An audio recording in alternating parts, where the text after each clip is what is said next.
It's because you want to know how to pass the HSK. This is my weekly live. Hi, if you don't know me, my name is Kwadwo. I'm here in China helping you, other expats who live in China, learn the everyday Chinese you need to communicate what you want. And I've been getting lots of questions on Instagram. If you don't follow me yet, Instagram, elementary Chinese. I've been getting lots of questions there. How to take the HSK? How do I pass the HSK? And so I figured I would make a video about how to pass the HSK. So that's what we're gonna do right now. If you're watching the replay, thanks for watching, keep watching. There's links to other resources like my website and an HSK book I'll recommend in the descriptions below.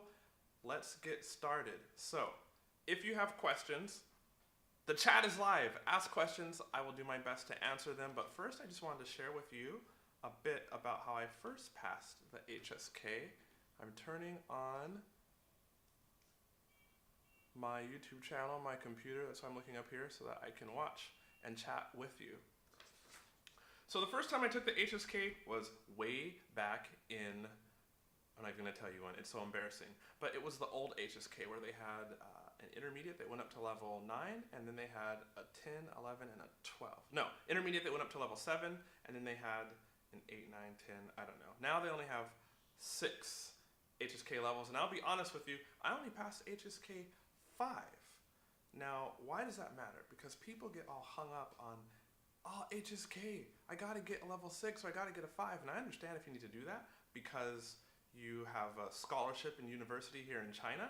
And in order to maintain your scholarship or in order to get into your master's degree, you have to get a certain HSK. But if you're not attending college here, and if you don't have a degree that's depending on this, then you don't need to worry about getting to HSK level 6. HSK tests your vocabulary knowledge of HSK vocabulary.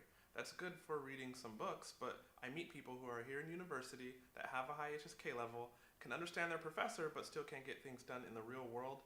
I will quit ranting about that, but the point is don't focus on HSK because it's not the all and all. So when I took the HSK, well, I went to school here for 2 years, first of all, in Beijing at Zhongyang Minzu Daxue. And the reason I'm even qualified to talk about this is because I've taken the HSK multiple times. The first time I took it, I saw some Koreans taking the HSK. And I was like, how are they getting almost the highest level in 1 year? Or at least how are they getting the level that they need to attend university in 1 year? And I was already studying at that point for like 2 semesters. So I was curious, so I went and watched. And I noticed that my Korean friends weren't doing what I was doing on Saturdays. I was going out and having fun and being a joker. And they were upstairs, because our dorm was under the Chinese classroom at the time. They were upstairs studying. So I started studying. And the first time I copied them was the first time I passed. It was also the first time I took the test. So the first thing I want to tell you is if you want to take the HSK, go ask somebody who already passed it. Step 1 is buy a practice book. If you're here in China, all you have to do is go to a Chinese bookstore or go to the foreign bookstore near your campus and get a practice test book. Don't waste your time buying an HSK grammar book. Doesn't make sense. Get a practice test book and take practice tests. That's step 2. Take that test. Easy. Step 3, score your test. Right? Also easy. Now here's where we're gonna separate some of the jokers from the people who are really interested in passing the test, because this will take your time. But I want you to do what I did, which was look at all the wrong answers, only the wrong answers, and underline every vocabulary that you do not understand. And if you kinda don't understand it, underline it. And then you need to take that vocabulary and put it in flashcards. That's gonna be a lot of vocabulary, but don't worry. Put that vocabulary in flashcards and either regular paper or into an app. I use Anki, there'll be a link below. And study those. Next, find a tutor or a Chinese friend that cares about you, but you're gonna need their time, so you probably should pay them something and have them go through the HSK test with you step by step If you're just joining, we're talking about how to pass the HSK. I want to know in the comments, what HSK level have you passed?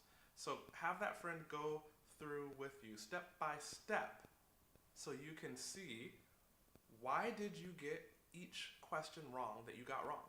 That's it.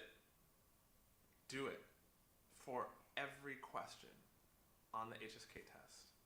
When you get done with that, also ask for any words that you kind of understand and not quite sure. Have your tutor or Chinese friend explain those to you. Now you're done. This should take you about 1 week. So if your HSK exam is in 2 months, you're golden. 1 week, take 6 practice tests, and you should do well. Can't guarantee it, because it's dependent on how hard you work, but you should do well. So after you do that first practice test, then go and do the second practice test, okay? Take the whole test, mark all of the wrong answers, go through every wrong answer, and underline the vocabulary that you don't understand. Add that vocabulary to your flashcard deck. We're gonna be efficient here.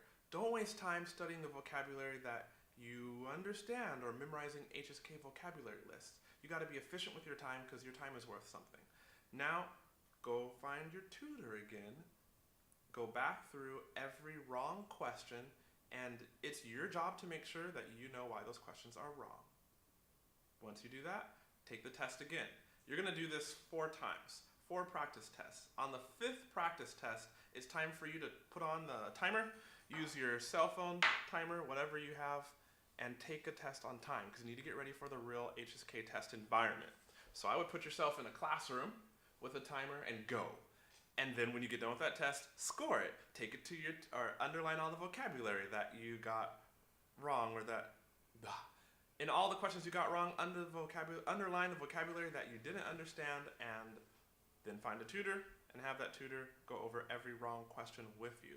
Once you've done 2 practice tests for a time is key, because you need to see if you can finish the grammar and the writing part, if there is a writing part, on time. Once you've done that, you're good to go. It's been 6 practice tests, and you should be confident now that you can pass the HSK. Always review your vocabulary on the bus, on the subway, however you get to school. If you're at a college campus here in China, then walk around the track every day and review that vocabulary on your phone. Go out to the clubs less, hang around with your friends a little less, and study. It's a test, right? But what you'll find is all of a sudden, because you took it seriously, you'll be able to read a little more, and you'll be able to understand a little more Chinese on signs and around you. If you don't have an HSK book and you're in the US of A, head down to the descriptions. I linked up a book on Amazon. Go and get it and start studying right away. Then you just need to find a test location. So my question of the day is, what HSK level have you already passed? And when's your next HSK test? Leave an answer in the comments. My name's Kwadwo. I'm creator here at Elementary Chinese. If you want to watch another video from me, if you want to see this video, the shortened version about how to pass the HSK, click or tap the screen up there. And if you want to see another video from Elementary Chinese, click or tap the screen down there. Till then, this is Kwadwo, teaching you the everyday Chinese you need to communicate what you want. Good study. That's not how I do it. Good study. Day up. And I'll see you later. Bye.